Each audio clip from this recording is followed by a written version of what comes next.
More than a handful of teenagers happy. Now, the former president of one college wants to do exactly that, change the legal age to 18, as long as the teens pass an alcohol education course. He says the law does little to keep young people from drinking, but others argue the current drinking age has saved tens of thousands of lives over the past 2 decades. John McCardell is the former president of Middlebury College in Vermont, and Brian Demers, a board member of Mothers Against Drunk Driving. And John, we've been emailing or having people email us, and they seem to agree with you for the most part, saying, you know what, my son just got back from 11 months in Iraq. If he can put his life on the line every day, one emailer says, he should be able to have a beer. You clearly agree with that.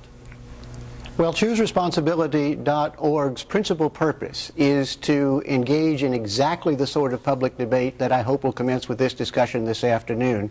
It has everything to do with this one exception that abridges the age of majority, when in every other respect the law defines 18-year-olds as young adults. And it has also to do with all of the unintended consequences that have resulted over the 22 years that legal age 21 has been in effect. But clearly, before I move on to Brian, clearly, John, drinking at 18 years old can be extraordinarily dangerous.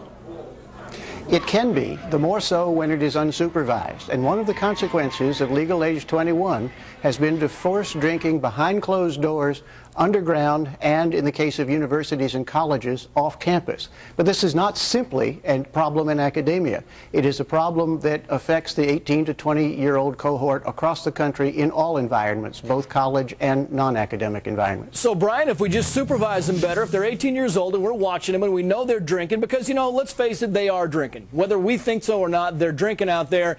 Is maybe that the right course of action, or is it dangerous?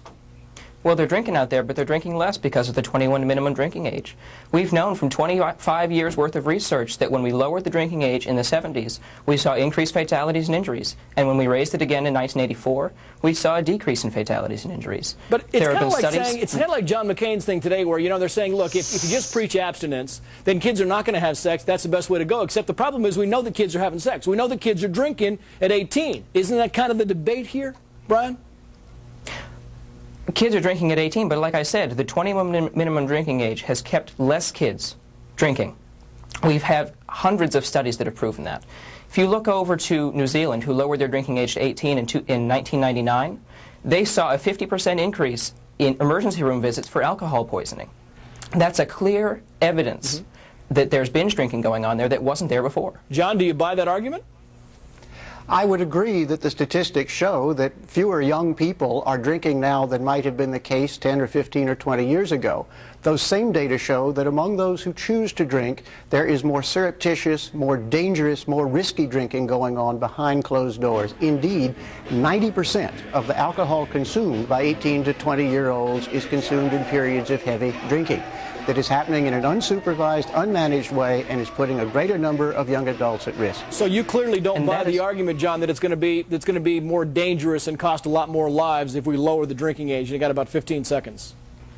I believe that the opportunity to educate and to license is one that we need seriously to consider and that we oughtn't to pass up. We ought to treat young adults as the young adults that they are and not infantilize them. Infantilize a young person, then don't be surprised by infantile behavior. Brian, the last 10 seconds to you.